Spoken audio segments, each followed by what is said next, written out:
নমস্কার প্রিয় দর্শক বন্ধুরা, আমি অ্যাস্ট্রোলজার মধু আর আপনারা দেখছেন আমার YouTube channel Madhu's astro info. মিথুন রাশির ব্যক্তিদের 2025 সালের জুলাই মাসটি কেমন যাবে, কর্মজীবন, ব্যবসা, শিক্ষা, প্রেম জীবন, বিবাহিত জীবন, পারিবারিক জীবন, আর্থিক দিক ও স্বাস্থ্য, এই সব বিষয় নিয়ে আজ আমি আলোচনা করব।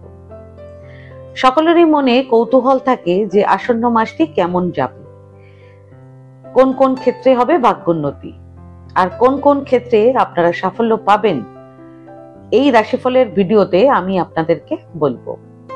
তবে মিথুন রাশির 2025 সালের জুলাই মাসের মাসিক রাশিফল জানার আগে জুলাই মাসে নবগ্রহের অবস্থান, গোচর এবং কোন কোন গ্রহ কবে রাশি পরিবর্তন করবে সেটা জেনে নিন।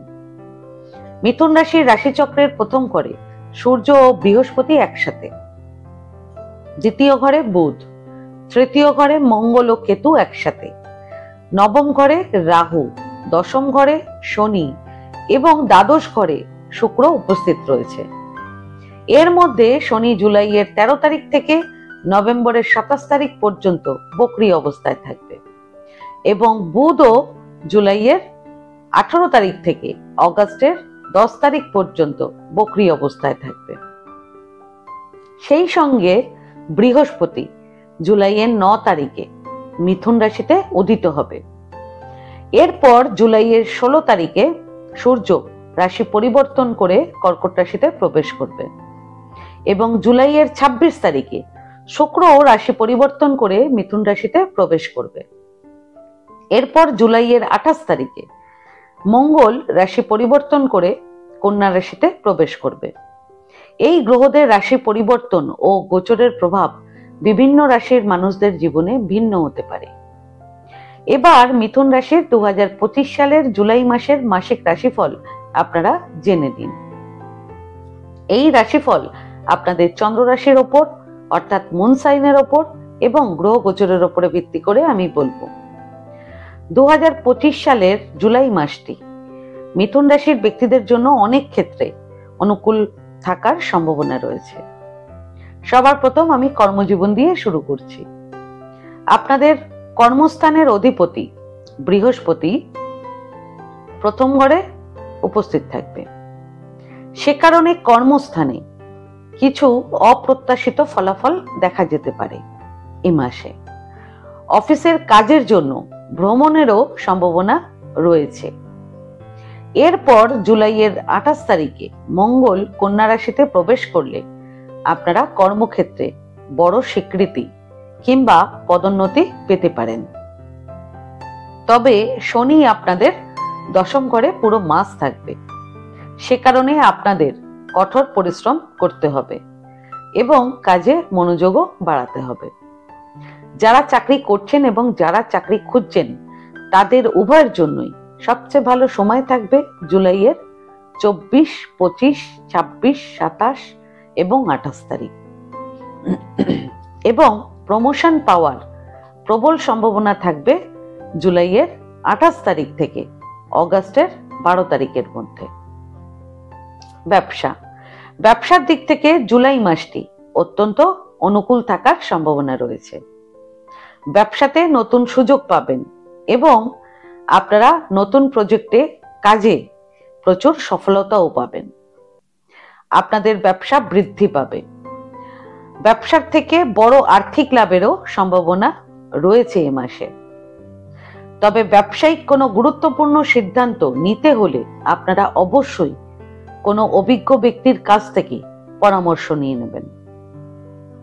শিক্ষা, স্টুডেন্টরা জুলাই মাসে নতুন কিছু করার সুযোগ পেতে পারেন। পড়াশোনার সাথে সাথে স্টুডেন্টরা নিজের জন্য নতুন কিছু করার কথা ভাবতেও পারেন এবং সে বিষয়ে তারা তাদের বড়দের কাছ থেকে কিংবা মা বাবাদের কাছ থেকে পরামর্শ নিতে পারেন। সে কারণে স্টুডেন্টদের জ্ঞান আরো বৃদ্ধি পাবে। এছাড়া যারা প্রতিযোগিতামূলক পরীক্ষার জন্য প্রস্তুতি নিচ্ছেন তারা এ মাসে ভালো সাফল্য পেতে পারেন এবং পাশাপাশি নতুন কোনো স্কিল অর্জনও করতে পারেন। স্টুডেন্টদের জন্য সবচেয়ে অনুকূল সময় থাকবে জুলাইয়ের 13 তারিখ থেকে জুলাইয়ের 27 তারিখ পর্যন্ত। প্রেম জীবন, জুলাই মাসে আপনাদের পঞ্চম ঘরের অধিপতি শুক্র জুলাইয়ের 26 তারিখ পর্যন্ত আপনাদের দ্বাদশ ঘরে অবস্থান করবে। সে কারণে আপনাদের ভালোবাসা বৃদ্ধি পাবে। তবে আপনাদের প্রিয়জনের সাথে দেখা করার সুযোগ কম থাকবে। কাজের জন্য কিংবা অন্যান্য কারণে একে অপরের সাথে দেখা সাক্ষাৎ হওয়ার সুযোগ কম হবে। তবে আপনাদের প্রিয়জনের সাথে আপনাদের ঘনিষ্ঠতা আরো দৃঢ় হবে। প্রেম জীবনের দিক থেকে সবচেয়ে রোমান্টিক সময় থাকবে জুলাইয়ের 2 তারিখ।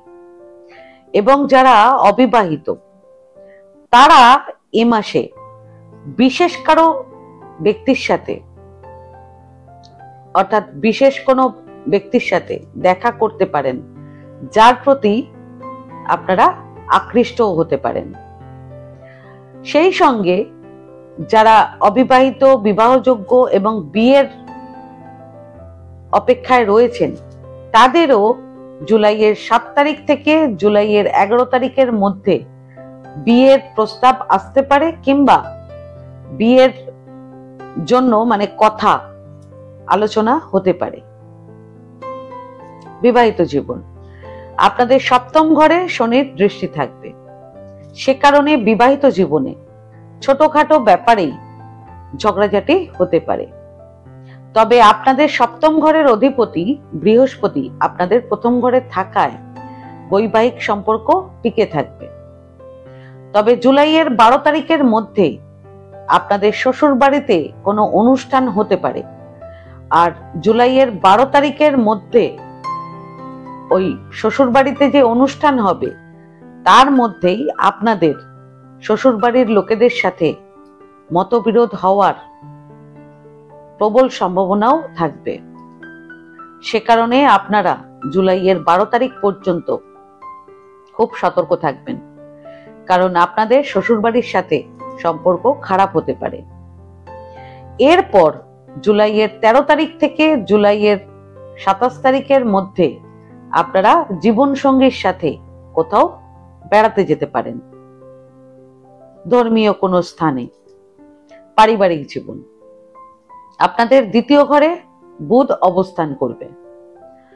সে কারণে আপনারা পরিবারের সদস্যদের সাথে অনুকূল সম্পর্ক বজায় রাখার সবসময় চেষ্টা করবেন। আপনাদেরকে আপনাদের ইগোকে টোটালি কন্ট্রোল করে চলতে হবে এ মাসে, তবেই পরিবারে সুখ শান্তি বজায় থাকবে।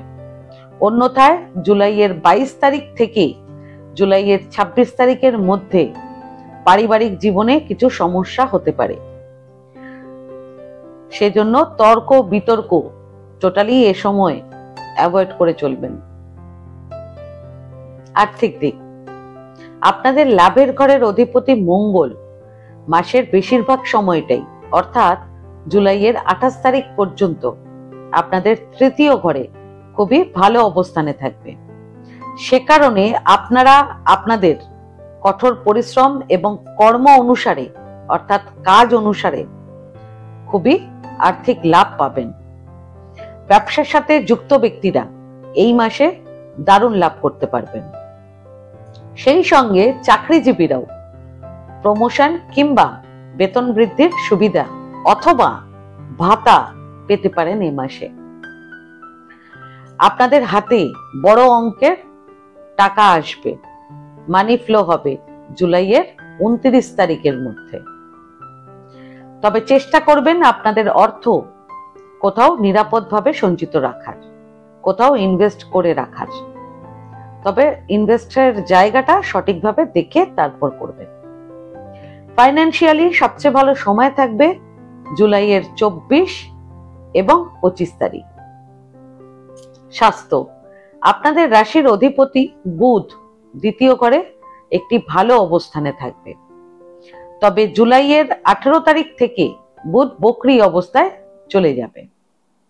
সে কারণে আপনাদের এ মাসে দাঁতের সমস্যা হতে পারে এবং হাড়ে কোথাও আঘাত লাগতে পারে। সে কারণে সতর্ক থাকবেন। হেলথ ওয়াইজ একটু বেশি কেয়ারফুল থাকবেন, জুলাইয়ের 3 তারিখ থেকে জুলাইয়ের 6 তারিখ এবং 29 তারিখ থেকে জুলাইয়ের 31 তারিখ পর্যন্ত।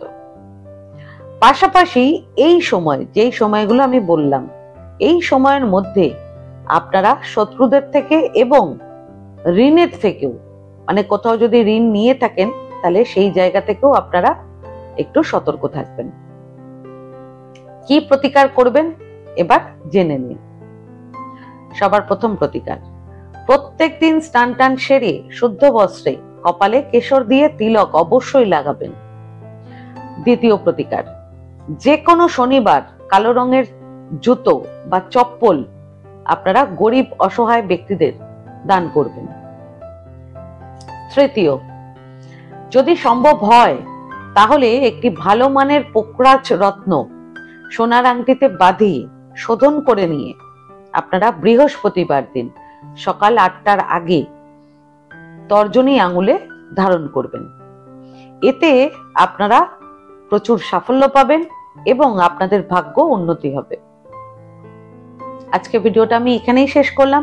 আমার এই ভিডিওটাকে যদি ভালো লেগে থাকে তাহলে ভিডিওটাকে লাইক করবেন এবং আমার চ্যানেলটিকে সাবস্ক্রাইব করে দেবেন। আর সাবস্ক্রাইব বাটনের পাশে একটা বেল আইকনের বাটন আছে, সেটা প্রেস করে দেবেন, কারণ নিয়মিত যে ভিডিওগুলো আমি আনছি সেটা সবার আগে আপনারা জানতে পারবেন। তাছাড়া পরিবার কিংবা আত্মীয় কিংবা বন্ধু বান্ধব কারো যদি ভিডিওটার প্রয়োজন হয় তাহলে ভিডিওটাকে শেয়ার করে দেবেন। আর আপনাদের যদি কোনো প্রশ্ন কিংবা কোনো মতামত থাকে তাহলে আমার কমেন্ট বক্সে কমেন্ট করে আমাকে জানান। আমি চেষ্টা করব যত তাড়াতাড়ি সম্ভব উত্তরটি দেওয়ার। ধন্যবাদ।